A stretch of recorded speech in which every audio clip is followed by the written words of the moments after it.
ఒకసారి రండి ఒకసారి ఊళ్ళే లేదు మాడతారు. పరిసరాల పరిశుభ్రత పాటించన్నా, అన్నిటికీ సమాధానం ఒకటేనన్నా, పాటించన్నా. పరిసరాల పరిశుభ్రత పాటించన్నా.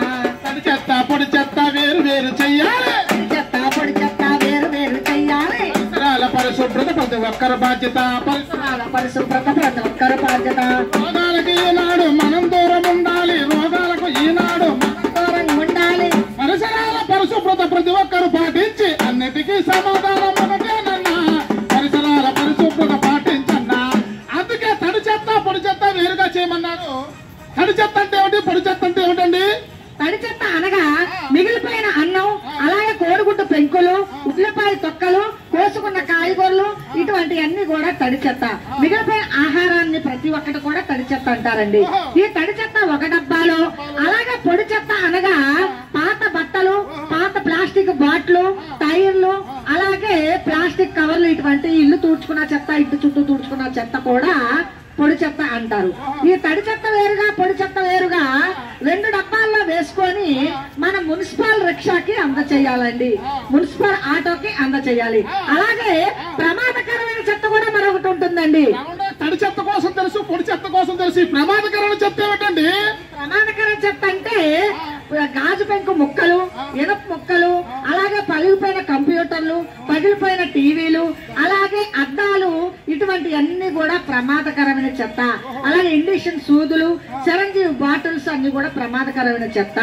ఈ ప్రమాదకరమైన చెత్త మరొక డబ్బాలో వేసి, ఈ 3 డబ్బాలో కూడా, అంటే తడి చెత్త ఒక డబ్బాలో, పొడి చెత్త ఒక డబ్బాలో, ప్రమాదకరమైన చెత్త ఒక డబ్బాలో వేసి మన మున్సిపల్ ఆటోకి అందచేస్తే పొడి చెత్తని ఊరికి దూరంగా తీసుకువెళ్లి కాల్చివేస్తారండి.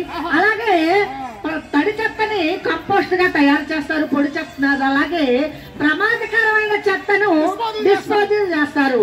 అందుకే పరిసరాలు పరిశుభ్రంగా ఉంచుకోవాలి. 3 డబ్బాలు కూడా 3టికి ఉపయోగపడాలి. మన మున్సిపల్ వారు ప్రతిది కూడా 3 డబ్బాలు అందచేస్తారండి. ప్రతి ఇంటికి మన యొక్క మున్సిపల్ వారు 3 డబ్బాలు ఇస్తారండి.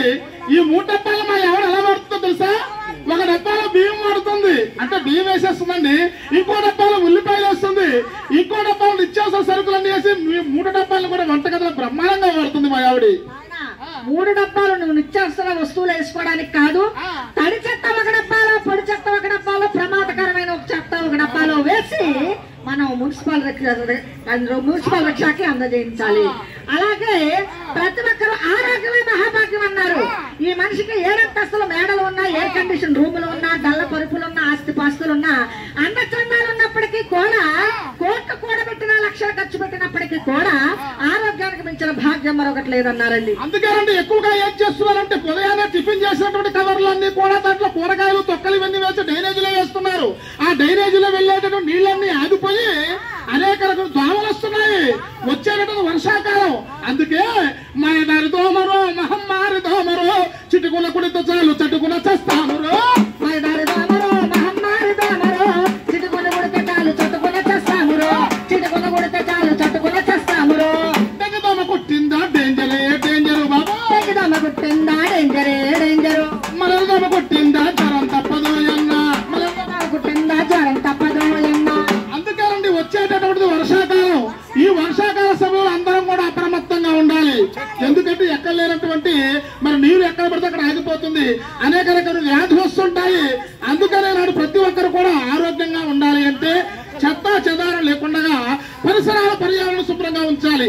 అలాగే ఈనాడు మన ప్రపంచానికే పెన్నుముప్పుగా మారింది ప్లాస్టిక్. ఈ ప్లాస్టిక్ అనగా ప్రతి ఒక్కరు కూడా మానవుడు మనుగడ ప్లాస్టిక్ తో మొదలవుతుందండి.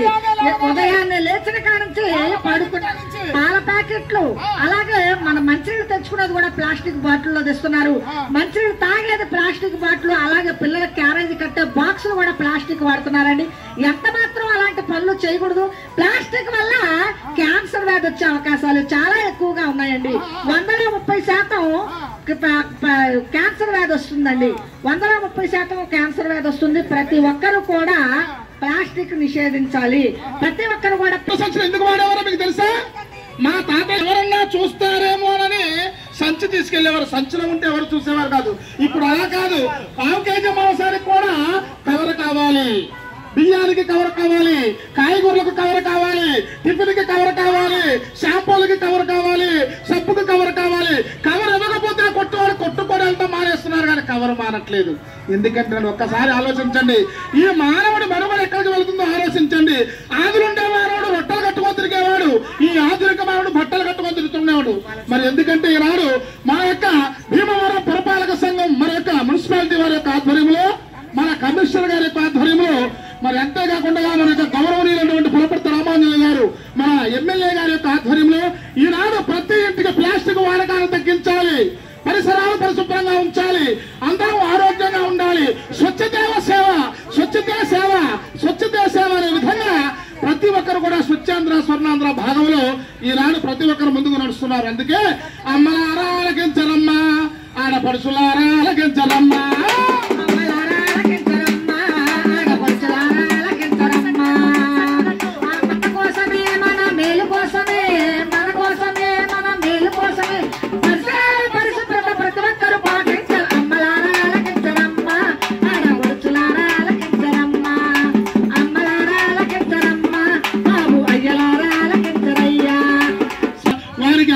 ప్రతి నెల సహకారం చేస్తున్నారు.